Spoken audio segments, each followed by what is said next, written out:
Welcome to our first ever study schedule video.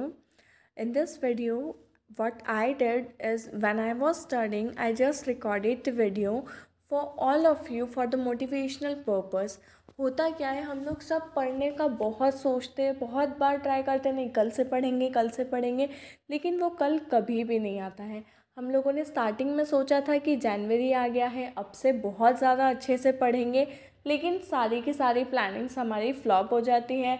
सर्दियां हैं, सुबह उठने में ठंड लगती है, रात में जागने में नहीं प्रॉपर लगता है, तो क्या करें। तो ऐसा करके हम लोग इतना ज़्यादा टाल चुके हैं कि जनवरी तो कब का ख़त्म हो चुका है और फरवरी भी आधे से ज़्यादा निकल चुका है। So what we have to do कि हमें एक चीज़ डिसाइड करनी है कि हमें पढ़ना है तो हमें पढ़ना ही है। प्रोक्रेस्टिनेशन का जो हमारा हैबिट है उसे हमें बंद करना ही होगा, कुछ भी कर करके।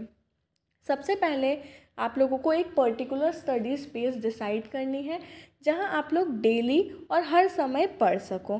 साथ ही साथ आपको आपका सारा स्टडी मटेरियल जो भी नीडेड है एट अ पर्टिकुलर टाइम वो आपको एक प्लेस पर रखना है। साथ में एक कॉपी और आप नोट्स बनाने के लिए जो भी यूज़ करना चाहते हो वो आप रख सकते हो। कलरफुल पेन्स और पेंसिल होना बहुत ज़्यादा ज़रूरी है। सबसे ज़्यादा ज़रूरी है कि आपके जितने भी डिस्ट्रैक्शंस हैं उन सभी चीज़ों का आप काफ़ी दूर रख दें। स्टडीज़ शुरू करने के पहले आइडियली हमें एक जगह पर बैठना है और 2 से 3 मिनट या 30 सेकेंड्स के लिए अपनी आंखें बंद करके और शांत हो जाना है। एकदम कुछ भी नहीं सोचना है, कुछ प्लान नहीं करना है, एकदम सिर्फ शांत रहना है। उसके बाद अपने टॉपिक से स्टार्ट करना है। वहाँ पर आपको जो भी इम्पोर्टेंट लगता है या ऐसा लगता है कि ये थोड़ी इम्पोर्टेंस रखता है या मुझे याद नहीं रहेगा, उन चीज़ों को आप लिख लो। लिखने से क्या होता है, हमारे बहुत सारे सेंसेस एक साथ में काम करते हैं। हम लोग पढ़ रहे होते हैं, हमारी आंखें वहाँ होती हैं, ब्रेन हर चीज़ में यूटिलाइज हो रहा है। Okay, so we are not counting on that. आंखें यूटिलाइज हो रही हैं, हम लोग लिख रहे हैं, हमारे हैंड्स का यूज़ हो रहा है। तो इस तरीके से हमारे कान, आँख, मुंह, हाथ और ब्रेन, ये सारी चीज़ें साथ में काम करती है, तो हमें बहुत ही ज़्यादा फ्रूटफुल रिजल्ट्स मिलते हैं। साथ ही साथ अगर आपको कोई ऐसे वर्ड्स मिलते हैं जो आपको इम्पॉर्टेंट लगते हैं, उनके मीनिंग नहीं आते, तो एट द सेम टाइम आप मीनिंग जानने की कोशिश कीजिए। होता क्या है, हम लोग सोचते हैं कि बाद में मीनिंग देख लेंगे, तो वो निकल जाता है, बाद में कुछ नहीं होता है। साथ ही साथ लिखते चलिए। इम्पॉर्टेंट जो मोस्ट इम्पॉर्टेंट चीज़ है ना, उसे एक अलग पेज पर लिखिए, और जो आपको सिर्फ प्रैक्टिस पॉइंट ऑफ व्यू से है वो आप एक अलग किसी भी रफ कॉपी में आप लिख सकते हैं। स्टडी हमें डेली करना है। ठीक है, आप लोगों ने जितना समय बर्बाद कर दिया है कोई बात नहीं, लेकिन अब वाला जो टाइम है हम लोग उसे भी कल कल कर कर के कब तक ख़राब करते रहेंगे।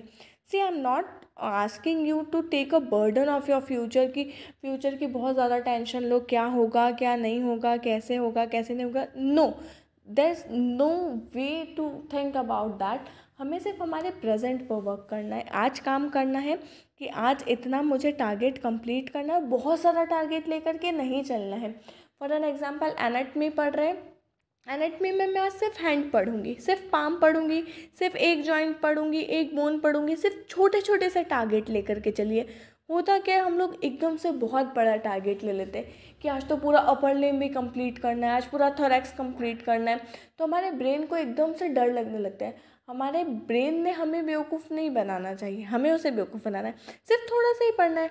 एक बार आप पढ़ने तो बैठिए, पढ़ने बैठने के बाद में ना बहुत सारी चीज़ें हो जाती है। पता है, आप लोगों को सिर्फ उस टेबल तक जाने की देर है। अगर एक बार आप जा कर के बैठ गए तो आपका माइंड स्पेशली अपने आप ही वो रूटीन में आने लगता है, उसे भी पढ़ने का मन करता है। लेकिन होता क्या है, हम लोग यूट्यूब रील्स में, वीडियोस में इधर उधर इतना ज़्यादा टाइम वेस्ट कर देते हैं कि हमारे माइंड को क्या कि ठीक है, मेरा तो काम है ही नहीं, मुझे काम करना ही नहीं है, इन्हें करने दो जो करना है, मैं अपना आराम से बैठा हूँ। तो हमें हमारे दिमाग को उल्लू बनाना है एक तरीके से कि बस 20 मिनट पढ़ेंगे, 30 मिनट पढ़ेंगे, इतना ही पढ़ेंगे, इससे ज़्यादा नहीं पढ़ेंगे। सिर्फ ये 4 पेज पढ़ करके छोड़ देंगे। हम लोग स्टार्टिंग डे से ही 15 पेज पढ़ना है, 20 पेज पढ़ना है। छोटा छोटा सा टारगेट लेकर के चलिए और उससे कंप्लीट कीजिए। तो और फिर अपने ब्रेन को कुछ अवार्ड भी दीजिए। और जितना भी आप लोगों ने अभी पढ़ा है, 15 मिनट में, 20 मिनट में, जितना भी टाइम आपने दिया है, उसमें आपने जो भी पढ़ा है उसे बंद करने के पहले एक बार रिवाइज ज़रूर करें। आपने जो भी लिखा है उसको एक बार देखें कि आपने क्या लिखा है, कैसे लिखा है, एक बार ज़रूर पढ़ करके रखें। और फिर उस नोट्स को, उस आप बुक को 7 डेज़ बाद ज़रूर रिवाइज़ करें।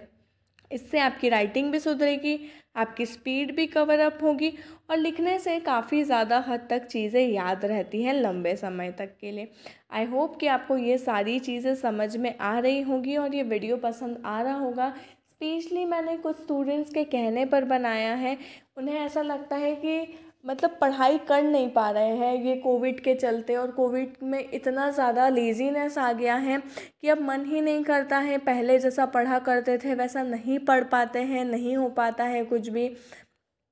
तो उन स्टूडेंट्स के लिए है कि आप लोग पढ़ना स्टार्ट तो करिए, उसके बाद सारी चीज़ें अपने आप रूटीन में आने लगेगी। अगर हम लोग हमारी बॉडी को फोर्स नहीं करेंगे ना तो वो रेस्ट की स्थिति में ही रह जाएगी।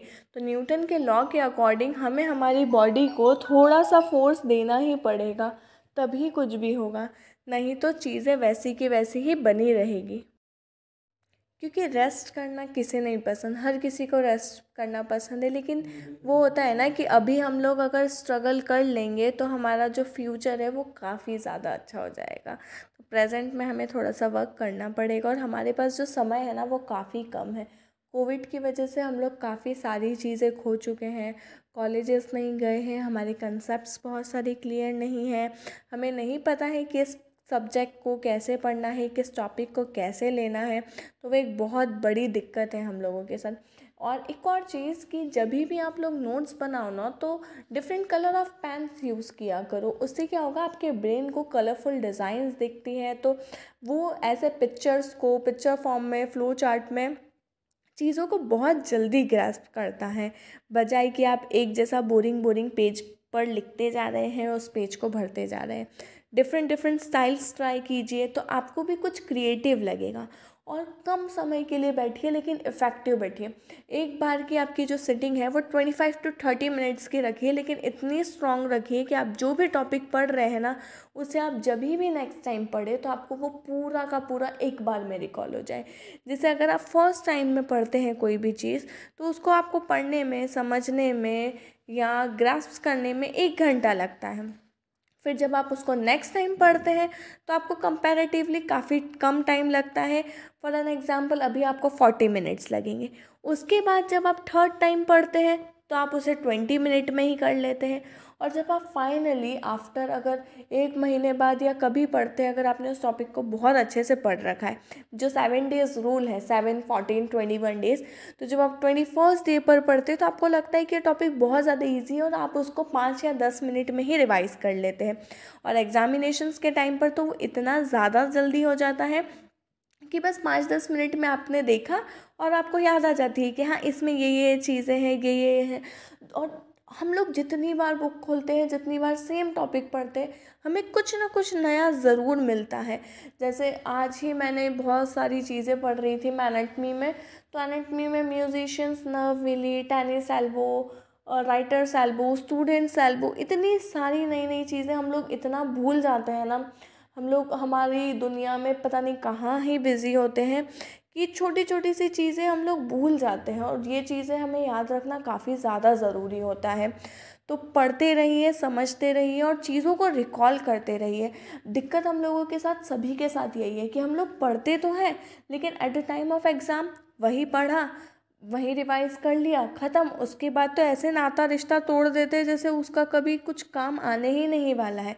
अरे भाई साहब, आप जब क्लिनिक पर बैठोगे तो आपके पास पेशेंट आएंगे कि छोटे जॉइंट्स में भी पेन हो रहा है तो एक्टिया स्पाइकेटा भी खिलाना पड़ेगा, बड़े जॉइंट्स के लिए ड्रस्टॉक्स भी खिलाना पड़ेगा और कॉस्टिकम पर भी जाना पड़ेगा। तो आपको सारी पहले एनाटमी, फिजियोलॉजी सब कुछ याद आनी चाहिए, उसके बिना कुछ नहीं कर सकते आप। सीरियसली आप चाहे BHMS करने के बाद भी अगर एलोपैथिक मेडिसिन भी देने की कोशिश करो, एज ए जनरल फिजिशियन भी आप बैठो और GP प्रैक्टिस में भी आप वो 5 ड्रग्स चलाओगे तो भी आपको थोड़ा बहुत कुछ तो पता होना चाहिए ना कि कौन सी नर्व कहाँ जा रही है, कौन सी मसल किसे सप्लाई कर रही है, कहाँ क्या हो रहा है और कहाँ क्या नहीं। तो लेक्चर बहुत ज़्यादा बड़ा नहीं देते हुए मैं बस इतना ही कहना चाहूँगी कि डेली पढ़ने की आदत डालिए, खुद के नोट्स बनाइए, किसी और के नोट्स पर मत निर्भर रहिए। और ठीक है, कोई बात नहीं, अभी तक का भी जनवरी का टाइम वेस्ट हुआ है, कोई बात नहीं, फरवरी तक का अभी तक का वेस्ट हुआ है, कोई बात नहीं। आज से स्टार्ट करिए। Today is the new day for all of you. तो आज से स्टार्ट करो, अच्छे से स्टार्ट करो। आई होप कि आपको ये वीडियो पसंद आई है। अगर ऐसे ही और वीडियोस चाहते हो तो चैनल को लाइक करो, शेयर करो, सब्सक्राइब करो और कमेंट में ज़रूर बताना कि आपको क्या सबसे ज़्यादा अच्छा लगा। और अगर ये बातें अच्छी लगी हों तो पढ़ने की कोशिश करना। और अगर कोई भी मुश्किल या दिक्कत आए लाइफ में तो मेडिको स्वामी चैनल आपके लिए हमेशा रेडी है हेल्प करने के लिए। MPMSC से जुड़ी हर एक हाईएस्ट अपडेट को जानने के लिए, बहुत सारी प्रॉब्लम्स जो चलती रहती है यूनिवर्सिटी और कॉलेजेस के बीच में, उसके सॉल्यूशन के लिए आपकी जो एग्जामिनेशंस होती है उसके examination paper, most important question और सॉल्यूशंस के लिए मेडिको स्वामी चैनल को सब्सक्राइब करके ज़रूर रखें।